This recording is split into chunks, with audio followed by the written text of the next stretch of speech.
할렐루야, 반갑습니다. 네, 하나님께서 오늘 우리에게 주시는 말씀은 마태복음 1장 18절부터 21절까지 말씀입니다. 마태복음 1장 18절에서 21절까지 말씀 제가 읽겠습니다.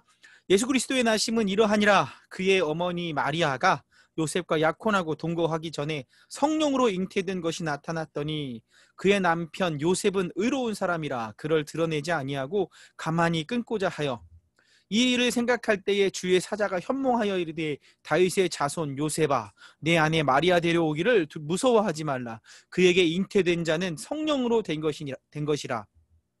아들을 낳으리니 이름을 예수라 하라. 이는 그가 자기 백성을 그들의 죄에서 구원할 자이심이라 하니라. 아멘. 네, 오늘 설교 말씀은 이겁니다. 임마누엘이라는 제목으로 같이 우리 하나님 말씀 나눌 수 있도록 하겠습니다. 우리 좌우 앞뒤 계신 분들이랑 인사 한번 하겠습니다. 반갑습니다. 잘 오셨습니다. 인사하겠습니다. 정말 반갑습니다. 네, 어제는 신입생 환영회였죠. 우리 잘 하셨을 줄 믿습니다. 우리 중고등부 회장님께서 약속한 그대로 재미있는 게임과 맛있는 저녁 제공해 주셨고 정말 말한 그대로 정말 재미있는 시간, 행복한 시간 보냈을 줄 믿습니다.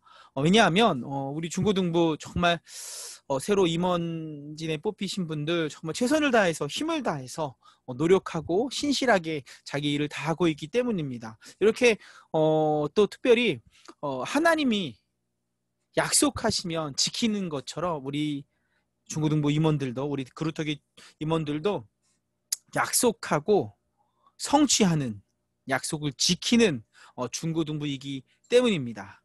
자, 여러분 아마 그래서 이번에 행사에 참석하신 분들은 분명 다음에도 참석하시고 싶을 것입니다. 그리고 꼭 해야 하기도 하고 싶기도 할 것 같아요. 그렇죠?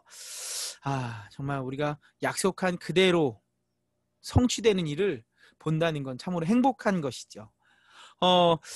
말씀드린 대로 우리 중고등부가 이렇게 약속한 그대로 일을 이루어 가려고 하는 그러한 노력하는 모습은 바로 하나님을 닮았기 때문인 줄 믿습니다. 아멘. 자, 우리는요, 지난주에 예수님이 아브라함의 후손으로 그리고 다윗의 후손으로 오셨다는 것을 말씀 나누었습니다. 즉 예수님이 오신 것은 하나님께서 미리 먼저 아브라함에게 그리고 다윗에게 약속하셨기 때문입니다. 진정한 왕을 보내실 것이라고 약속하셨기 때문에 오신 거죠. 즉 예수님이 오신 건요 갑자기 즉흥적으로 계획이 없던 그 일들이 이루어진 것이 아니라 하나님의 약속이 있었고 그 이후에 이루어진 것이라는 것입니다. 그럼 그 예수님이 오심, 하나님의 약속이 성취됨, 그 모든 것들이 어떻게 오시게 된 것인지, 어떻게 구체적으로 하나님의 약속이 진행되었고 이루어졌는지 좀 살펴보려고 합니다. 오늘 보면 18절은 이렇게 얘기를 해요. 예수 그리스도의 나심은, 예수님께서 우리에게 오심은 이러하다는 거예요. 이제 더 구체적으로 이야기해 주는 거죠. 그의 어머니 마리아가 요셉과 약혼하고 동거하기 전에 성령으로 잉태된 것이 나타났다라고 이야기합니다. 참 이게 심각한 거예요. 보세요. 그의 그 예수님의 어머니 마리아가 요셉과 약혼을 했어요. 약혼을 했는데 동거하기 전에 이 성령으로라는 거를 빼고 먼저 보면 잉태됐다는 거예요. 임신을 했다는 거예요. 이게 정말 심각한 상황인 거예요. 누구 입장에서 볼 때? 요셉 입장에서 볼 때는 다 정말 심각한 거예요. 왜냐하면 이 두 사람 마리아와 요셉이 약혼했다고 하잖아요. 지금 하는 우리가 일반적으로 우리 한국 개념의 약혼보다는 유대인의 개념이 더 약간 더 보수적이라고 할 수 있어요. 그 뭐냐면 약혼을 하면 이미 법적으로 결혼한 상태인 거예요. 우리는 약혼하면 법적 결혼은 아니잖아요. 그런데 유대인들은 약혼했다는 건 이미 법적으로 부부가 됐다는 거예요. 물론 결혼식을 하지 않았기 때문에 같이 살고 있지는 않지만 이미 법적인 부부인 거예요. 그리고 이제 그 약혼을 하고 나서 결혼 때까지 그저 결혼에 대한 준비를 하는 거거든요. 그러니까 두 사람은 부부인 거죠. 그런데 마리아와 요셉이 약혼을 했어요. 부부가 됐어요. 그리고 이제 결혼 준비를 하는데 요셉의 귀에 이런 소문이 들리는 거예요. 네가 약혼한 마리아가 임신했더라? 이거는 사람들이 보통 누구의 자식이라고 생각하냐 하면 마리아가 임신한 이유는 요셉 때문이라고 생각하는 거죠. 이건요, 당시에는 이럴 수 있어요. 그러니까 뭐냐면 결혼을 앞둔 그냥 약혼을 한 사이라고 할지라도 이 두 사람이 임신을 하면 수치스러운 일로 사람들이 인식했습니다. 조금 있으면 결혼인데 그 사이를 그 시간을 참지 못하고 두 사람이 만났다는 것이지요. 그래서 수치스러운 일이었어요. 손가락질 받는 이야기인 거죠. 그런데 요셉 입장에서는요, 이게 단순히 수치스러운 문제인 거가 아닌 거예요. 손가락질 받는 게 문제가 아닌 거예요. 왜냐하면 마리아가 임신한 아이는 자신의 아이가 아니기 때문입니다. 여러분 생각해 보세요. 약혼을 했는데 내 아이가 아닌 아이를 나와 결혼한 그 아내가 임신해 있는 거예요. 정말 화가 나고 기가 막힌 일이 지금 요셉에게 벌어진 겁니다. 만약 요셉이 저 아이는 나의 아이가 아닙니다 라고 공개적으로 이야기하면 어떻게 되냐면요, 이 마리아는 죽습니다. 죽어요. 사람들에게 돌에 맞아 죽게 돼 있는 법이 있습니다. 큰일 나는 거예요. 근데 어떻게 해요? 19절에 보면 이런 말씀을 해요. 그의 남편 요셉은 의로운 사람이라 그를 드러내지 아니하고 가만히 끊고자 하였다. 이게 무슨 말이냐면 공개적으로 드러내놓은 것이 아니에요. 가만히 조용히 그냥 조용조용하게 일을 마무리 지으려고 한다는 거예요. 어떻게 했냐면 이혼 증서를 써주는 거예요. 이혼 증서를 써줘서 이 마리아가 그 뱃속에 아이의 아빠 되는 사람과 다시 결혼할 수 있도록 이혼 증서를 써서 주는 거예요. 만약에 공개적으로 이야기하면 마리아도 죽고 그 뱃속의 아이의 아빠도 잘못하면 죽게 되니까 이 요셉의 입장에서는 조용조용하게 그냥 마무리 지으려고 하는 것입니다. 이건요, 요셉이 할 수 있는 행위 중에 가장 자비로운 행위였어요. 그냥 이혼 증서를 주고 마리아가 그 뱃속의 아이의 아빠와 그냥 다시 결혼할 수 있도록 마리아를 보내주는 행위였던 것입니다. 여러분 이게 진짜 대단한 거거든요. 왜냐하면 유대인들, 예수님 당시 유대인들은요, 결혼 나이가 몇 살이냐 하면 보통 여자들은 뭐 빠르면 12살, 13살, 14살 그쯤에 결혼을 했다는 거예요. 그리고 남자들은 한 18살쯤 했다는 겁니다. 여러분들 나이죠. 여러분들 나이에 약혼을 하고 결혼을 하는데 지금 이 어린 마리아가 우리가 누가복음에 나타나지만 마태복음엔 자세히 나타나진 않아요. 누가복음에 보면 알듯이 자기 배에 약혼한 상태에서 자기 남편의 아이가 아닌 하나님으로 인해 성령으로 인해 잉태되는 걸 받아들였다는 거예요. 자칫 잘못하면 죽을 수도 있는데. 그리고 또 대단한 건요, 이 요셉이 18살밖에 안 됐을 텐데 이런 일들이 자신에게 일어났잖아요.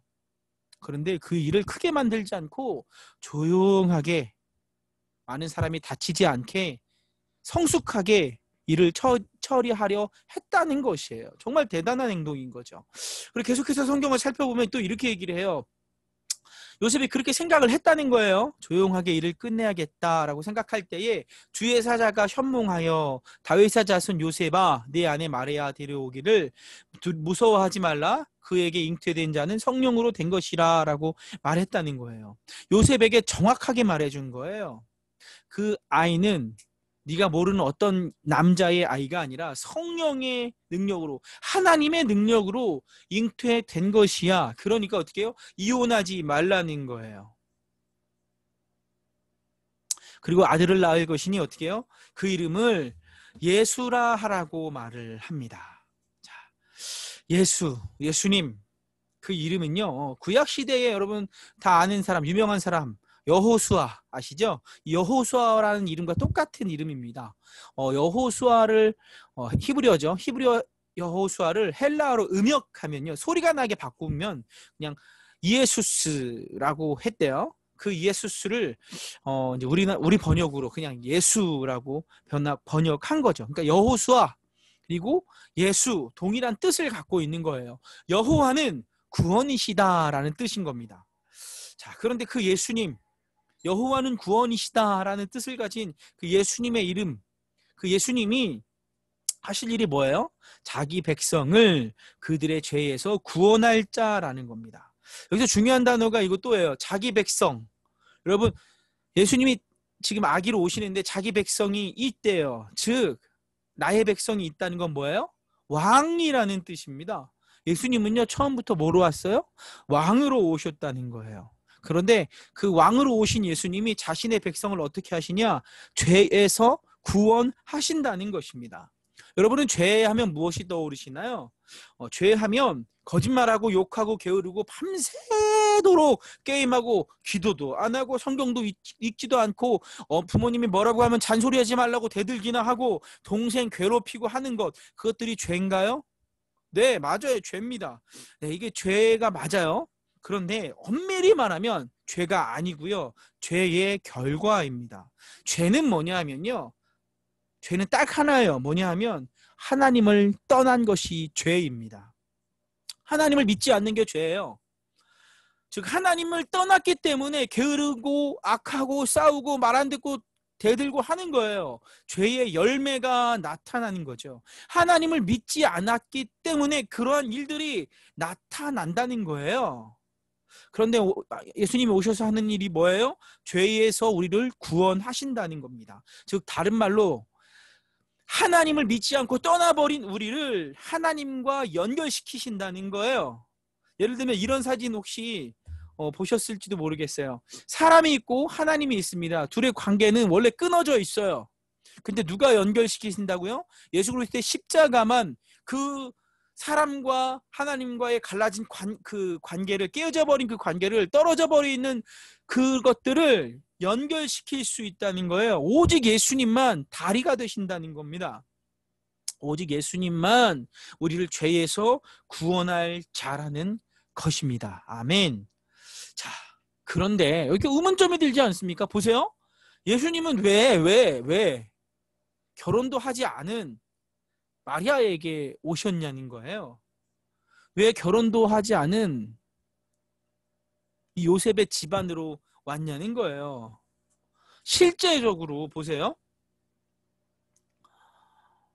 예수님이 마리아의 아들이죠. 요셉의 아들이 아니에요. 마리아의 아들이라고 합니다. 근데 그럼 그 예수님이 왜 마리아에게 오셨을까요? 사실 그냥 생각해봐도 예수님은 마리아의 뱃속에 그냥 아주 작은 세포, 그리고 그 세포가 점점점 커져서 아이가 되고 출산을 합니다. 갓 태어난 아기요 정말 조그맣니다. 2점 몇 킬로, 3점 몇 킬로예요. 혼자 그냥 놔두면 죽습니다. 전능하신 하나님이 갓난 아기가 돼서 그 엄마가, 아비가 먹을 것을 주지 않으면 죽을 수밖에 없는 그런 연약하고 연약한 존재로 오셨다는 거예요. 그럼 왜 이렇게 오셨는지 아세요? 다 하나님께서 약속을 지키시기 원해서 약속을 성취하시려고 그렇게 오셨다는 겁니다. 마태복음에 보면 이런 얘기가 있어요. 22절, 21절, 22절, 23절에 보면 이렇게 말씀하세요. 이 모든 일이 된 것은 주께서 선지자로 하심, 뭐를 이루어? 말씀을 이루려 하심이라. 이르시되 보라 처녀가 잉태하여 아들을 낳을 것이요 그의 이름은 임마누엘이라 하리라 하셨으니 이를 번역한즉 하나님이 우리와 함께 계시다 함이라. 아멘. 중요한 건 이거예요. 하나님께서 말씀을 이루려고 이렇게 하셨다는 겁니다. 여러분 어떤 말씀을 이루시려고 했냐면 보세요. 보라 처녀가 잉태하여 아들을 낳을 것이요 그의 이름은 임마누엘이라 하리라 했다는 이 말씀을 이루시려고 마리아의 뱃속에 아이로 오셨다는 거예요. 이게 무슨 말씀이냐면 23절에 보라 처녀가 잉태하여, 이 말씀은요 약 700년 전, 예수님이 오시기 전 약 700년 전에 이사야 선지자를 통해서 하나님께서 하신 말씀이에요. 처녀가 잉태하여 아들을 낳을 것이다 라고 말씀하셨어요. 여러분, 처녀가 잉태하는 게 말이 돼요? 안 되죠. 어떻게 결혼도 하지 않은 처녀가 아들을 낳겠습니까? 말이 안 돼요. 그런데 이렇게 말이 안 되는 이야기를 처음 하신 게 아니에요. 하나님은 참 말이 안 되는 이야기를 자주 하십니다. 예를 들면 이거예요. 창세기 3장 15절을 보면 이렇게 말씀합니다. 내가 너로 여자와 원수가 되게 하고 네 후손도 여자의 후손과 원수가 되게 하리니 여자의 후손은 네 머리를 상하게 할 것이요 너는 그의 발꿈치를 상하게 할 것이니라 하시고, 이 말씀은 여러분 다 알고 있듯이 뱀이 아담과 하와를 유혹해서 선악과를 먹게 한 후에 하나님께서 뱀에게 하신 말씀입니다. 여자의 후손이 와서 내 머리를 상하게 할 것이라는 거예요. 머리를 밟아서 이 모든 악한 죄악들을 끝내시고 회복하실 것이라는 것을 약속하시는 거예요. 여러분, 그러면 이 여자의 후손이 누구일까요? 이 여자의 후손이라는 단어가 너무너무 중요하거든요. 여러분 생각해 보세요. 모든 사람들은요, 보통 사람들은요, 남자와 여자가 결혼해서 아이를 출산합니다. 즉 대부분은요 보통 아버지의 아들이 됩니다. 남자의 후손이 돼요. 그런데 하나님은요 여자의 후손이 나올 것이라고 합니다. 정말 처음엔 이해가 되지 않아요. 이게 도대체 무슨 말씀일까? 근데 또 오랜 시간이 지나서 이사야 선지자에게 처녀가 잉태해서 아들을 낳을 것이라고 약속했어요. 똑같은 맥락입니다. 이 세상에 있을 수 없는 일인 거예요. 우리 생각으로는 말도 안 되는 일입니다. 그런데 하나님께서 이 창세기 3장 15절의 말씀과 이사야 7장 14절의 말씀을 이루셨다는 거예요. 누구에게서? 마리아에게서요. 마리아에게서 예수님이 나심으로 말미암아 이 말씀들이 완벽하게 이루어졌다는 것입니다. 여러분, 그래서 예수님을 부를 때 특징 중 하나가 뭐냐면요, 나사렛 예수 이런 말도 있지만 마리아의 아들이라는 표현이 있어요. 여자의 후손이라는 뜻이라는 겁니다. 즉 하나님이요 약속하시고 하나님은 그 약속을 지키신 것입니다. 아멘. 여러분, 하나님은 약속하면 반드시 이루는 분인 줄 믿습니다. 아멘. 그럼 어때요? 하나님이 하신 약속을 우리가 믿을 수 있어요, 없어요? 있죠. 여러분, 하나님은요 완전히 양치기 소년이랑 반대예요. 반대. 양치기 소년은요 하도 거짓말을 해서 나중엔 사실을 말해도 사람들이 안 믿죠. 그런데 하나님은요 거짓이 없습니다. 계속해서 하나님의 말씀을 이루시기 때문에 지금 만약에 하나님이 말씀하신 것 중에 이루어지지 않은 것이 있다면 앞으로 이루실까요, 안 이루실까요? 반드시 이루십니다. 안 이루어지신 약속 중에 정말 대표적인 약속 무엇이냐면요, 바로 예수님께서 다시 오신다. 다른 말로 재림이죠. 예수님께서 하늘로 가셨는데 하나님 우편에 앉아 계시는데 다시 오신다는 약속을 하셨어요. 그러면 오실까요, 안 오실까요? 아멘. 예, 예수님은요 반드시 이 땅에 오십니다. 아멘. 여기서 우리가 한 가지 좀 주의 깊게 살펴봐야 되는 게 하나 있습니다. 특별히 하나님이요 이렇게 약속을 지키실 때 어떻게 약속을 지키시느냐 하면 보세요. 되게 재밌습니다. 24절 25절이에요. 요셉이 잠에서 깨어 일어나 주의 사자의 분부대로 행하여 그의 아내를 어때요? 데려왔다는 겁니다. 이 데려왔다는 표현은요 결혼을 했다는 거예요.